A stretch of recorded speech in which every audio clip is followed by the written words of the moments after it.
шыны керек ауыр көрініп отыр, қатты ауыр. Сағат 7 айдыр мен жүгіріп бара жатыр.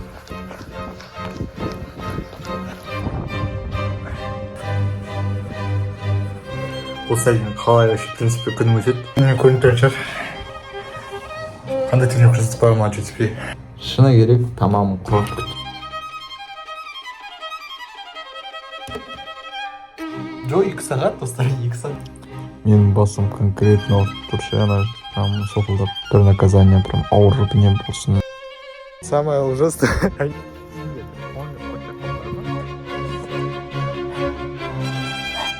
Жүзір оқытам, фейсті оқытамдар білет, не үшін сыншақты көп. База оқымай қалдым. Уақытым бағат бір жағынан ашын. Чай ішіп келеді да, оны мен как будто 1 сағат, 2 сағаттың ішінде бітіретін нәрсе айтады. На самом деле. Сәлем достар, қалдырын қалай? В данный момент мен қазір чай ішіп күнімді басқарады. То есть бұл интересный форматта болады. Енді бірінші форматта дегенде, бірақ та мен осы чай ішіп мен күнімді басқарады. Енді дайындалып жүрген күндерімді. Ал мен оны істей алмасам, мен чай ішіп маған наказание береді. Көреміз ол не істейтінді. Қараңдар достар, бұл тек қана мен чай ішіп өмірін басқарады дейді емес, и то ол өте сумасшедший көрініп тұр. Но бірақ та чай ішіп мен маған план беріп қойдым, өзім типа плакатында қалай істеу керек, не істеу керек, обязательно не істеу керек дейтіндер. Соны чай ішіп айтады да, оны 3,5 есе қиындатады. Не үшін 3,5 өзім де білмеймін, не үшін екенін. Кеше ғана миыма келді 3,5 дейтін цифра до конца қойды. Соған байланысты 3,5 есе қиындатты. Шыны керек, почти өте қиын жасады да, шыны керек, я прям жестко қиын. И то мен өзім ішінде тағы бір планым бар, который сол айтпаған, енді есіме түсіп отқан, осыны жасауым керек дегенде, ол марафонға байланысты, марафонын жүргіземін дегенде, қазір оны ChatGPT айтқан нәрселерін маған жазу керек болады. Иә, прям сумасшедший заттар айтқан еді, жалпы шыны керек, как көрсетемін. Жалпы маған осындай нәрселер жаса деп тұр, бірақ та мен өзімді түсінедім, что это по идее қиын екен. Өйткені әрбір затын жасамай қалсам, блин, наказание стоит за ним, да? И это очень-очень-очень сложно, по идее. Өйткені, во-первых, мен фокусымды сқылатып отырасың, но бірақ та көреміз енді. Возможно, осы видео арқасында сендер, допустим, план құралымды жүрсің ба, сол арқылы ChatGPT-ме көмектесу болады деген, иә? Хотя мен көмектесемін ChatGPT бұрында. Кстати, достар, бастамастан бұрын сендер сразу айтпейінші, ол жерде біздің осы видеода жалпы марафон жүріп жатыр. Марафон дегенде тек қана конкурс дегенде, во-первых, осы затты істей алмай қалсам, ChatGPT айта алмаған нәрсені, мен телеграммен өтіп, маған наказание ойнайсыңдар, наказание дегенде, ол күрделі наказание болмау керек, с точки зрения науки дегенде, всех нормында. Келесі, осы видеоға лайк пен подписка жасаңыз, үшіншіден оған комментарий жазып, скриндеп жіберсеңіз мен телеграмма бір осы коммент жазып кетемін. И сол телеграмнан сол жүрген адамдарға сіздің личкаңызға квиз жіберемін. Иә, химия бойынша 9-шы класстың 1-ші бөлімі бойынша квиз жіберемін. Иә, сол үшін осы конкурсқа қатысатынына күтемін сені. Еще фото түсіреміндер, осылай. Жалпы салыстырмалы түрі осындай. Ал менің кешегі планым осындай болған. Ойлап көріңдер, қаншалықты дайын кеткенді. Вот такой все. А вы знаете, дала салқын күні. Көреміз, жылынатын шығар. Жүгіргенде ма, не істегенде ма көреміз. Бірақ қазір салқын. Сағат 7 айдыр бе, жүгіріп бара жатыр бе жүр. Салқындық бар енді. Салқындық дегенде қатты емес, жылы жүгір. Солай өшіп тұрса да.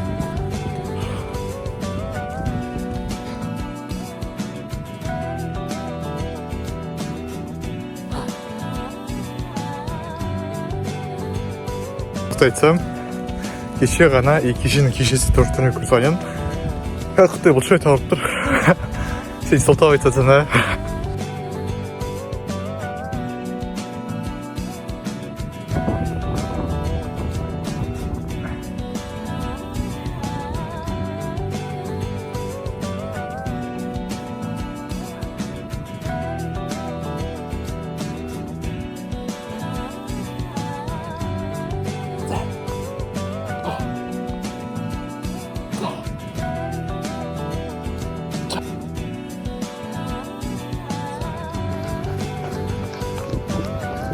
Мен көрініп тұрған шығар. Қандай тренировка жасап қойған ма жетіспей.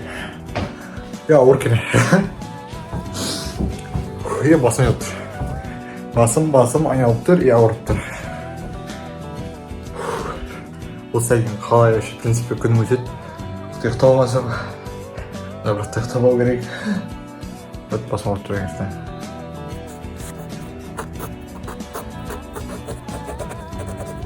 Шыны керек, тамам құрғаш күтті жаман үйге келесі, бұл мен қазір химия орнынан келіп жатырмын. И жұмыс соларда, если честно, ең басына келгеннен кейін, ё-моё, прям ужасно чувствовал себя, ужасно прям. Содан кейін сахын душал соғаның, вроде нормально оқыдым, қазір енді сразу же банандай план бойынша келіп алып, сразу сабақ күту керек, и все, просто.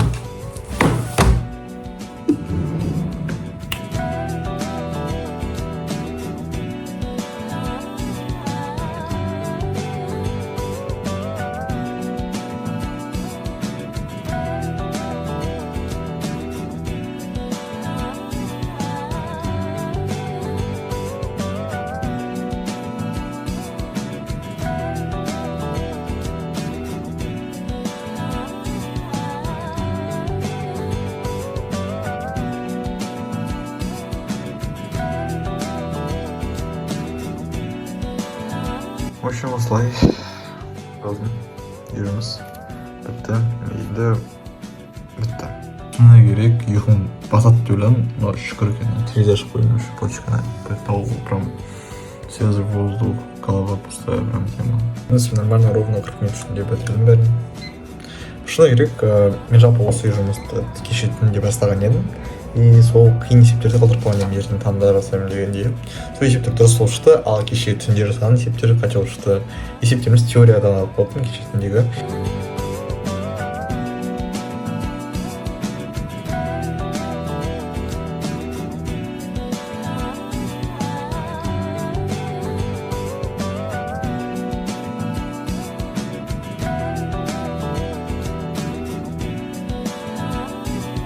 Екінші қатеме жұмыс кетті тоже, керемет. 2 минут быстрее сделал даже. Шыны керек, удобно. Өйткені сен қорқасың, что наказание ойнайсың, сам білін істелі кетесің, по-любому. YouTube қарамайсың, Instagram қарамайсың, Instagram жоқ, но YouTube бар, поэтому кіріп күту шанс бар, поэтому сөйттім. Уже химия бітіп жатырмын сонда, сосын енді қазір тарихқа оралу керек. Пока что самочувствием айтсам, прям андай болып тұршы. Окей, прям хорошо, прям чувствую, өйткені таза ауа, далаға шығып келдім, уже басым ауырып қойды, прям тема болып тұрмын енді.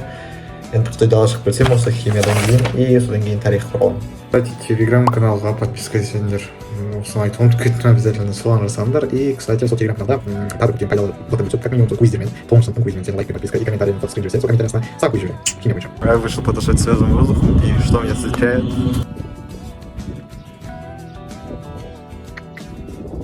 Қазір 9:45, мен қазір тарих тосын жатырмын.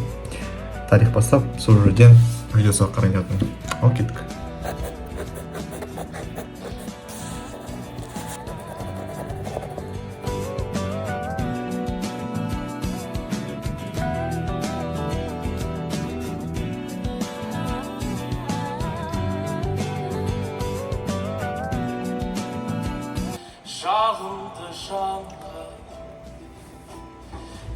Осындай уақыттарда барынша хоть 30 минут болсан сағанда құдай жалғып тұрсан, бет шығып күте отырсыз. 5 минут болсын, 5 минуттың бір ауа дем алып, почка ашып қойып, осылайша ашып қойып, бір ауа дем алып вообще сөйтіп отырсаң, керемет еді. В данный момент, мне кажется, шықтым, чтобы таза ауамен дем алуға. Планы қазір дала, тақап, кайф по идее. Поэтому осы таза ауамен дем алып, бірақ мен дем алып болмасам, что-то газдың астына тұрған нәрсе таза ауа дем алайын деп. Бізде MC куратор айтып отыр, 27-26 кіретін адамдар MC-дан формула қайталаңдар деп. Білмеймін, енді көрерміз уақыт болып жатса қайталаймыз. Кеттік ал, бағарса тарихты қайтарып берейік.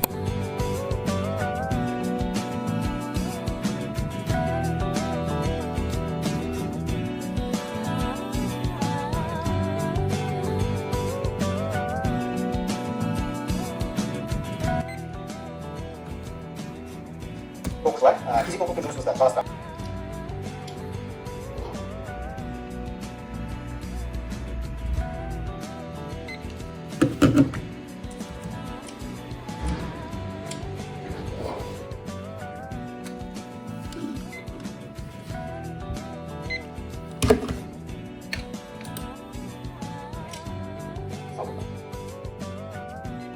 принципе соңғы видео салып қалды. Содан кейін мен 16 сыныпқа екенмін, то есть 10 сыныпта енді бітіріп жатыр.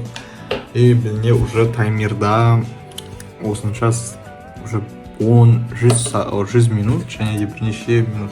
Ана еще менде еще кетіп қалды, мен еще басылмай кетті ана минутым. Соған байланысты когда видно. Сонымен болса 100 минуттан кейін мен ана таймерін самалмайды, то есть ары қарай уже қайтып кетеді 100 минуттан кейін. Ну, өте керемет. Сейчас мен қазір соны неше видеосы қарап шықтым. Так примерно 30 видеосы қарап шықтым. Прям керемет деп ойлаймын. Өйткені ана жерде 30 минуттан 27 минуттан ойбай, ана жерде прям талап кетеді миымда оқып болған шейін. Жаңа просто ағай ұсындырып жатыр ғой кітапты талдап дегендей. Соған байланысты құдай оңайырақ.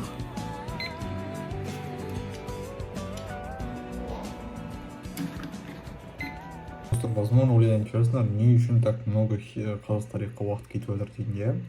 Себебі видео өте көп дей аламын. Сосын келесі бізде видео сабақта прям 30 минут жарты сағаттан болады. Ары кетсе 20 минут болады. Осылай. Бірақ көбісі 24, 25, көбісі мысалы мына жерде 29-30 минуттан бар. Соған байланысты прям нервім қайнайды, мына жерде ұзақ сөйлеп жататында. Просто текст мыңнан ғой. Енді бұйырса 6 сынып, 6 сыныпқа енді келіп жатырмын, мен бітірдім. Сосын 6 сыныптан кейін аз оқуға тырысамын. Солай. Тырысам түгілі мына жерде осынша мақырандап видео сабақ. 11 ғой, енді 11, осылай. Осыны видео сабақтарын бәрі қарап шықтым. Енді 6-ға келіп, енді 6-ға келіп. 6-ны қатты қиын емес, 10 сияқты, но 10-да да сол қиын емес, шыны керек. Так, уже мен сонда 1 сағат, ой, 1 сағат емес, 2 сағат жарым, почти 2 сағат жарым сабақ оқыдым. Жалпы қазір сағат айтсақ, где-то уже 2 болған деп жатыр, 2-ге 1 минут қалды ровно. Соған дейін енді бәр заттарды үлгеріп, 2-ге дейінгі емес, енді все-таки былай. Сосын мен бағана айтып кеткендей дағы шығып жүрдім, соған байланысты мен, возможно, сол уақыттың көп кеткен шығар, но бірақ та өзім прощать етіп өтдім. Именно ол нормальный шығар дейтін, андай прям исключение шығар дептім, өйткені ең басында мен айтқан едім, мне можно деп соның өйткені құдай миын тынықтыру үшін же осылай. Қазір мен өз комнатадан барамын, сол жерден ше мысалы оқимын, өйткені ана жерде осы жерде уже жанып жатырмын. Күн шығып ысылап батырмын ше уже. Соған байланысты өз комнатадан барамын, өз комнатамда салқын терезе почка ашып қоямын да сау оқимын. Ұйықтамауға тырысамын, ұйықтап қалсам енді возможно чаще-чаще айтамын, қандай наказание, возможно суровый бір наказание жүреді ше, ұйықтап қалсам. Поэтому барынша ұйықтамауға тырысамын. Өйткені ұйықтап қалсам мен білмеймін қалай ұйықтап қалатынын өз басым. 13 жасына дейін бұл түнгі кезең. Сонда 6-13 бұл түнгі кезең болып табылады. Мысалы тұрып тұрған уақыттан бастап. Менің басым конкретно ұрып тұр ше, ана жерде прям соқылдап. Поэтому ұйықтап алған дұрыс деп шешіп едім. Шыны керек, өйткені обедке ұйықтап алған обновление жаңағыны естіп едім дейсің. Шынымен де ұйықтап алғаннан кейін адам құттай өзін жақсырақ сезінеді. Поэтому давайте мен 40 минут ұйықтап алайын. 40 минут ұйықтап алсам жақсы болады шығар дейтін. Сразу не бьем меня, вроде нормально. Ал 40 минутта асып кетсе ұйықтағаным, то есть мен ұйықтап қалсам, бір наказание прям ауыр не болсын. Наказание деп еді ғой, соған қаталатық қой. Сағат 4:44. По идее, тема ұйықтап алдым.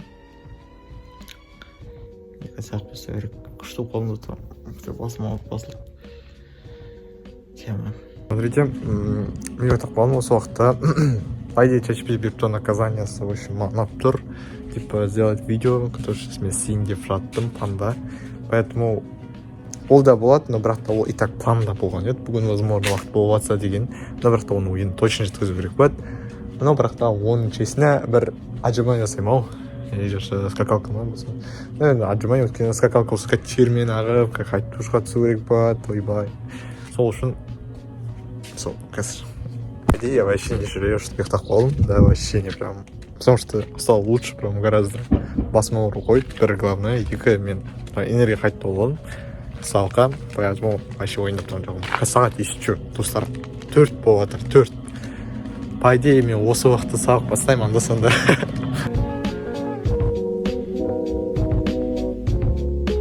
Самое ужасное, я не знаю, сколько я сделал. Так, в общем, надо... В общем, бедень. До максимально, сколько смогу. Сейчас засейм, потому что я не помню. Как хорошо таймился. В самом начале вроде. Да, кстати, челлендж, кстати, внимание, я готов. сосын көріп тұрмын ғой қалай ауырып кеткен дегенімді. Просто ана бір жағынан денем түсіп кетті, андай талып ше. Өйткені таңда тренировка жасадым, сосын кеше тренировка жасадым, поэтому айта алмаймын, что оңай болып отыр деп. Сендерде оны қочаққан бар ма? Қара қочаққан бар ма? Аппақ қой бар ма? Сен айтып жатқан жоқ. Жақсы болып.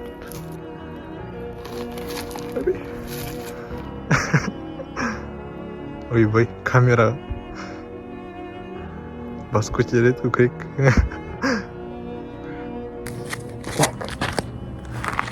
Ойындама, қызық емессің. Сағат 10:51 кетіп отыр, ойбай түрмағы отыр.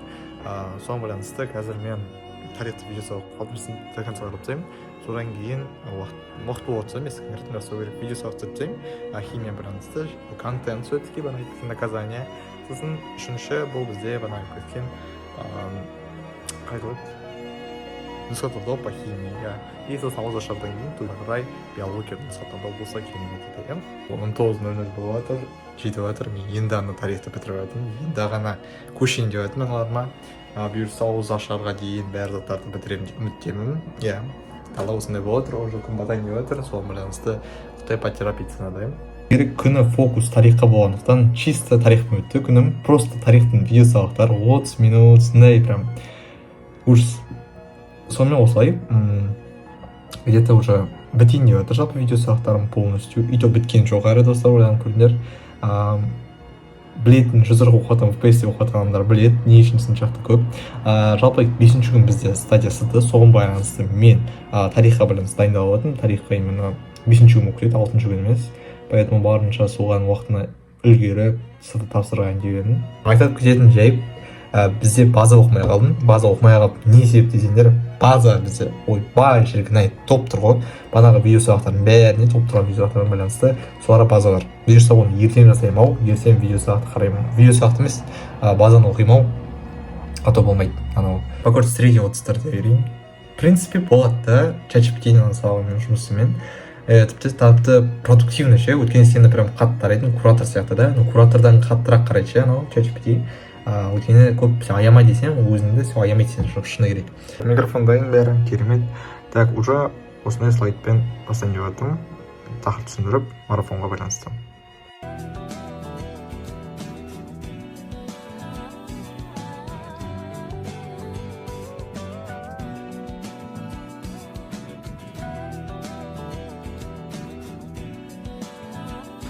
Так, в общем, 18 минут ішінде осылай видео түсірдім. Сәлем достар, қылдырым қалай бері керемет қазір біз микрофон топ дегендер байланысты. Наказание орындалды ма? Орындалды. Және отжимание орындалды ма? Орындалды. Поэтому мені осуждать етпеңдер комментарийға барынша сөйтіп отырмын. Кейсе қазір мен ойдағы планым бұл жерде қазір химиядан НТ-ға қатысу, содан кейін ауыз ашу ол. НТ қазір уже ауыз ашатын уақыт болып қалды менде. Поэтому қазір ауыз ашқаннан кейін, возможно, қазір НТ қараймын химиядан, сосын биологиядан. Содан кейін ары қарай не бар? Сол бана правилалар іштеріне. Қазір мен тексерейін, не заттарды істедім, не заттарды істемедім де. Ауыз ашқанда жалпы ең приятный су бұл. Мынау су ғой, боже, қайтып басқа да сок болсын, басқа сусында кетіп қалатын жерде, мохито болсын, басқа да сусылар. Мынау судың дәмі бар, достар. Что бы кто бы ни говорил, ауыз ашып көріңдер, стопорозаны. Мынау су сендерге прям дәм көреді, оның дәмі болады, достар. Кстати, бұйырса ертең уже біздің ұстап отқан оразамыздың соңғы күні, Рамаданның соңғы күні.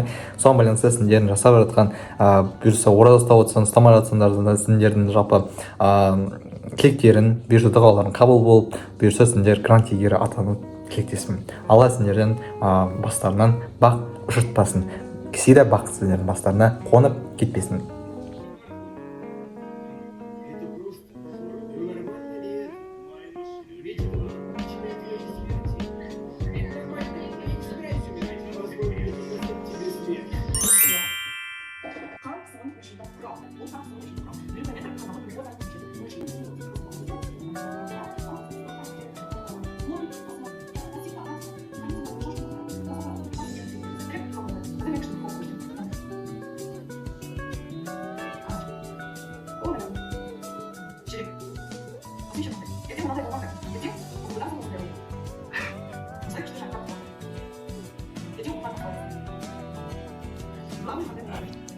Давайте.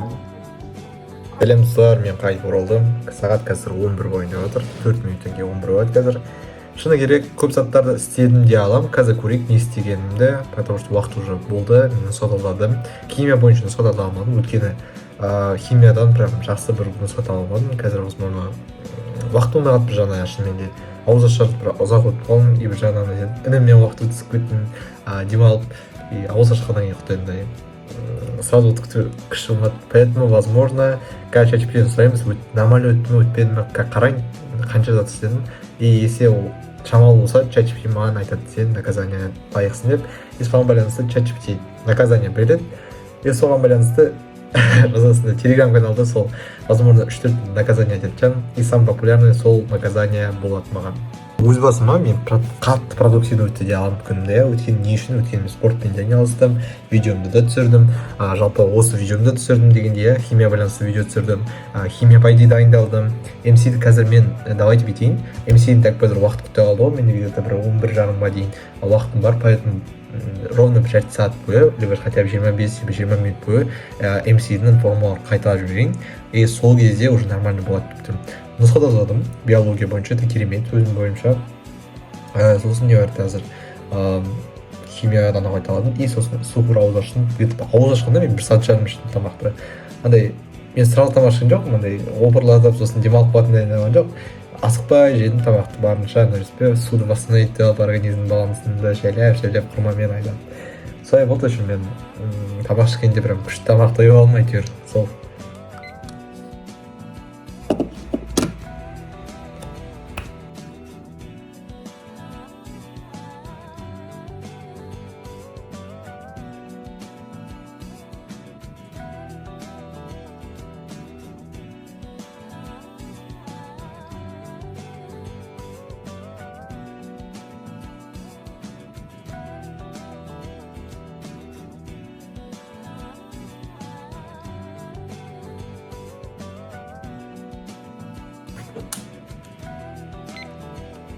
Сегіз минут 10 секунд, то есть ана жердегі 17 қосамыз. Мен 17 минутқа қайтпаймын оқып қойдым, өйткені мен 20 минут оқимын деп планда болды. Сол кезде мен 20 минут орнына бізде 28 минут, почти жарты сағат қайталадым. И шыны керек бәрін қайталап шықтым. Кейбір жерлерде мен қайтып есептерді қайталау планда болған еді. Типа мысалы мен ана жерде кейбір жерлерде мысалы пропорцияның кейбір жерлерін түсінбей қалдым. Мысалы формулаларды тек қана оқысам, андай ататпа жоқ, бірақ андай мағынасын түсінбей қалсам, соған байланысты сөйтіп қайталаған кезде қиналып қаласың ше, ана жерде мағынасын түсіну үшін мысалы есеп қалай шығады осы формуламен дегендей.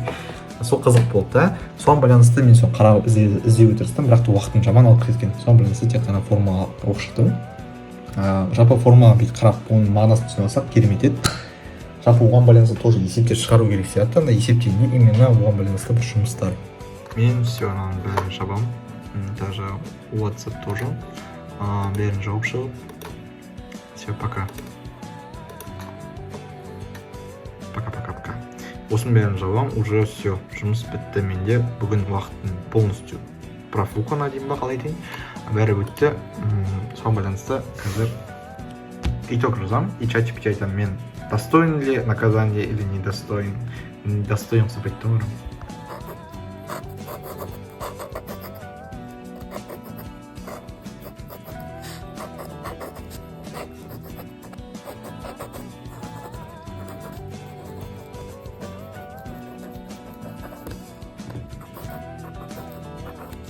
Жалпы қорытындылай келе айтсам, мен жалпы қазір бәрін қарап шығып отырмын ғой. В принципе, мен өзімнің чатчипиден сұрамастан бұрын, чатчипиден сұраған кезде мен өзім айтамын, скептически отношусь, то есть мен вообще тым айтпаймын, что мен күшті уақыт өткіздім деп айтпаймын оған. Толықтай без эмоций маған айтып берші, қандай кезде маған достойным ба, типа достойным мен де ана сол достойным ба мен наказание или недостоин, в принципе, жасаймын ба дегендей. А если ол, конечно, скажет, я достоин или нет, оған решать, конечно, но бірақ наказание болса, телеграмда сендер күтемін. Наказание жауапты оғанына. Сол келесі, мен өзімнің күнін түсіндіріп жүрсем, қалай өтті менің күнім чатчипитимен, в принципе, өзімнің біріншіден чатчипитимен қалай менің күнім қалай өтті, біріншіден айтып жүретін, екіншіден совет беретін едім сөйтетін. И ол шынымен жұмыс істейме деген, біріншіден мен айтқым келетін, ChatGPT жұмыс істегенде шыны керек кейбір жерлерде жақсы істеді. Бірақ та слишком бір қиындық жүретін жерлерде бар. Мысалы айтсам, минустарын айтайын и плюстерін айтайын. Ең бірінші плюстер. Шынымен де график жақсы тұрғызып беретін кездер бар. И сен адам болсаң да сен жасауда не проблема болады ғой. Сол ChatGPT-ден сұрауға болады. Мысалы сен сабақ кетіп жатасың, сабақта как раз голосовоймен ChatGPT-ні жазасың.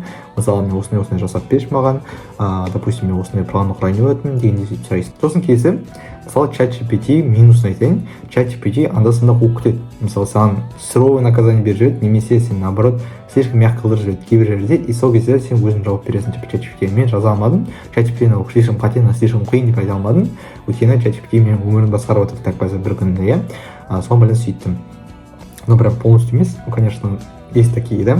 Но сол мен қайталасам, ChatGPT анда-санда қуып кететін әр. Соған байланысты сен оны сөйтсең, сен өзің күніңді жақсырақ өткізе аласың. Оны 100% уверен, иә. Кейбір жерлерде енді ChatGPT оның уақытын білмейді. То есть, мысалы, мен видеосақ қарап отырмын ғой, базасын бәрін видеосақ қараймын дегенге шейін, оның бәрін айтып қойдым ChatGPT-ге. ChatGPT айтады да, оны мен как будто 1 сағат, или 2 сағаттың ішінде бітіретін нәрсе айтып. Но на самом деле, бір видеоның өзі 30 минут. Поэтому ана жерде прям қиналып қалғаным, ана тарихты қиналып қалдым, бірақ фокус жақсы қойып алғанмын тарихқа. Бұйырса ертең база оқып, ертең уже келесі күні сызып тапсырып жақсы балл алып өтемін. Ол үшінші күн болса ше керемет болатын еді, особо қиналмайтын едім. Сол және де тағы не айтайын, күнім керемет өтуде аламын, очень-очень продуктивно. Советую ли это?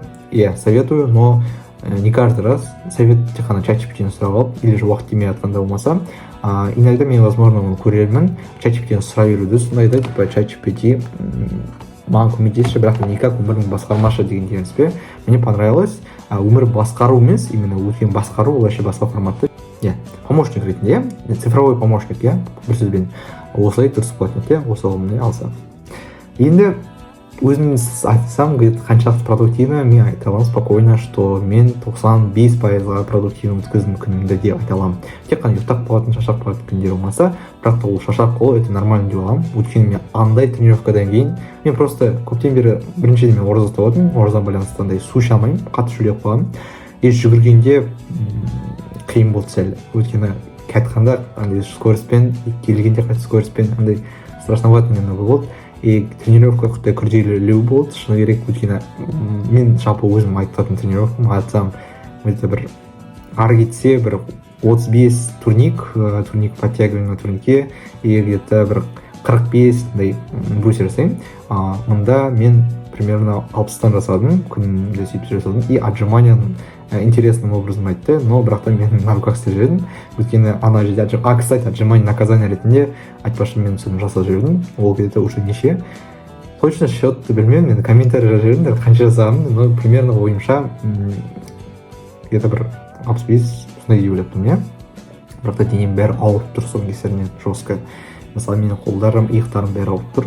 И бұл керемет чувство, мен оны никак жылап отқан жоқпын. Тренировку я обожаю, люблю. Скакалка секіру үлгермедім, өйткені аяғым талып келді, келгенде прям өліп келдім, ұйықтап қалып қалдым, достар. Сосын душқа түсіп алдым, салқын душ прям керемет өтті. Содан кейін сразу сауық отқанда, это лучший выбор. Сосын ағай обедте ұйықтап алған, тоже лучший выбор болды. Ұйықтау нормально деп ойлаймын. Просто ұзақ ұйықтап қалмау керек. Мен өз басым 1 сағат ұйықтап қалдым. 40 минут ұйықтаймын дегеннен, бірақ сол 40 минуттан 1 сағатқа неше, почти 15 минутқа асып кеттім. Соған байланысты мен наказание алдым ChatGPT-дан. ChatGPT-дан наказание бана айтып келген отжимание болды. Отжимание өзім қосып жібердім, шыны керек, өйткені ChatGPT-ның айтқан нәрсесі и так мен планда болған зат болған еді, возможно, уақыт болса істеймін деген. Бірақ ChatGPT маған соны жасап жіберді. То есть химиядан видео сабақ түсіру. Видео сабақ түсіріп как раз еще бүгін қазір, возможно, ютубқа саламын. Ну, бүгін емес, конечно, но саламын. Видео сабақ түсіріп тұр қалғаны. Сол сендерге қараған енді ChatGPT-дің өзінің маған ответін қарайық. Ну, возможно, мен ChatGPT-дің осылай оқып қойдым ответін, өзімен сөйлеп болғанға шейін ChatGPT-дің көрейік енді. Так, достар. Так. ChatGPT осыны зат айтты маған не істеу керек екенін. Это, в принципе, нормально. 73% оценил, но я сам себя оценил на 95%. Это нормально, по идее, очень күшті. Енді қазір маған енді бірақ та бана айтып кеткен наказание берді. Наказание банадай өзіме официально бір наказание и телеграм-каналға сендерге салынатын наказание бар, осы сендерге жіберейін. Телеграм-каналда опрос бар, сол опростың самый популярный видео, сол мен видеомнан кейін, бір күннен кейін, то есть осы видео шыққаннан кейін келесі күні соны жасаймын. Қай в принципе опрос, самый популярный сол опросиктер ең вариант болса, сонымен енді соны орындау керек болған. Бірақ та ол абсурдный вопрос емес, сразу айтайын. Андайша более образовательный форматта. Поэтому сендер де тоже қатысып кете аласыңдар, подписать етіңдер тоже телеграммадан. Шыны керек, не ожидал такого. Осылай. Енді шыны менің күнімді прям керемет өткізгім келіп алған. Чачпи рахмет саған. Бұл видео залетит деп үміттенемін. Өйткені мен осы видеоға прям өте көп күш салдым. Соған байланысты телеграмға подписка жасаңдар, инстаграм подписка болсаңдар, лайк, бәрін подписка бәрін жасаңдар деп үміттенемін, бәрін жасайсыңдар деп үміттенемін. И, кстати, осы видеоны до конца қарағандарға мен телеграм каналыма осы видеоны лайк беріп, комментарий и подписка жасаңдар, скрин жіберсеңдер, сендерге қойып жіберемін химия бойынша. Сол күтемін сендерді, достар. Рахмет, сендер қарағандарыңа, бәрі керемет өтті деп үміттенемін. Барымша бар күшімді салдым. Давайте, достар.